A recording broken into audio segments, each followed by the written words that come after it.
Hey guys, how you doing? Art from Arts Model Trains. So I just got back from my first York train show, and I'm going to go over the top 5 things I think any newbie should learn before they head to a York train show.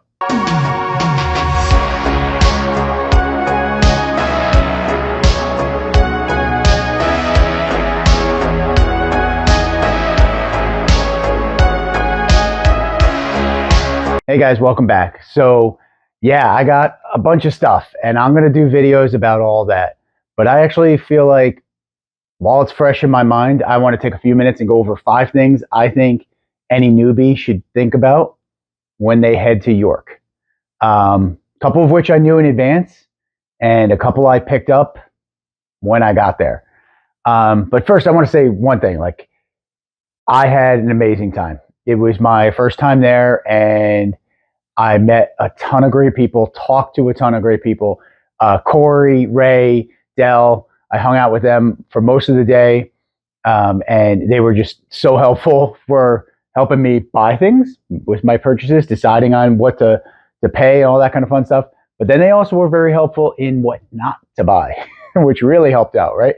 Helping me make some smart decisions with my money.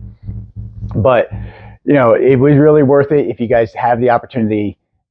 Even if you cannot buy anything, it's still worth it to go hang out, talk to people, walk around. It was fun just walking around with those guys and watching them think about what they wanted to buy and shop through different items and stuff, obviously that I might not be interested in that they picked up. It was really cool to check out. And, I learned a bunch from Dell as we were walking around. He was showing me things he was going to pick up or had bought and what he was going to do with them, things I would never even thought of. So it was really cool.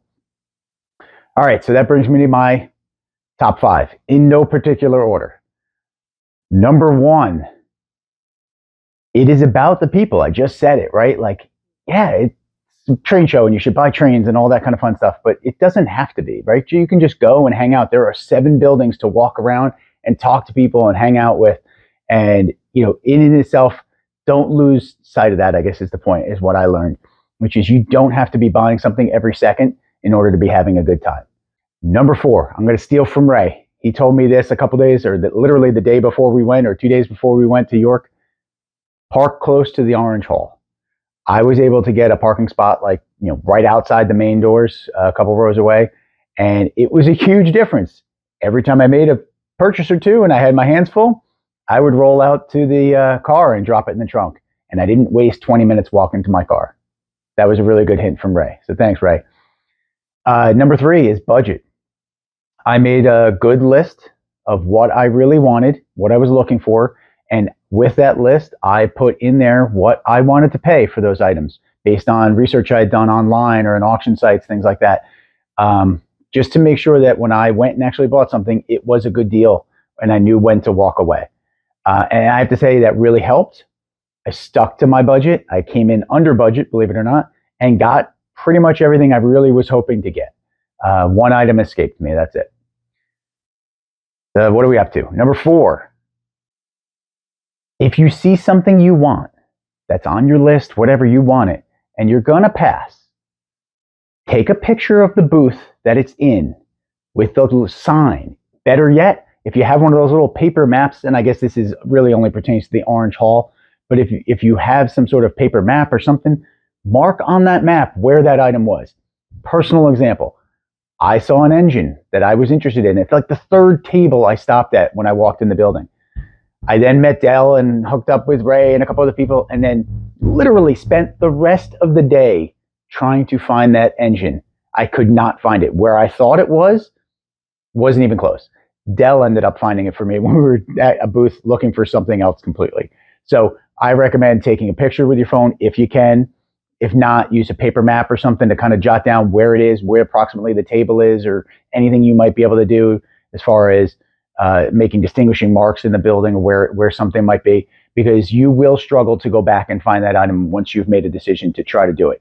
That also brings me to kind of sub bullet to that, which is, if you walk by something and you don't buy it, most likely at a show that big, somebody else is going to. So just keep that in mind. But I think that's true of every train show, right?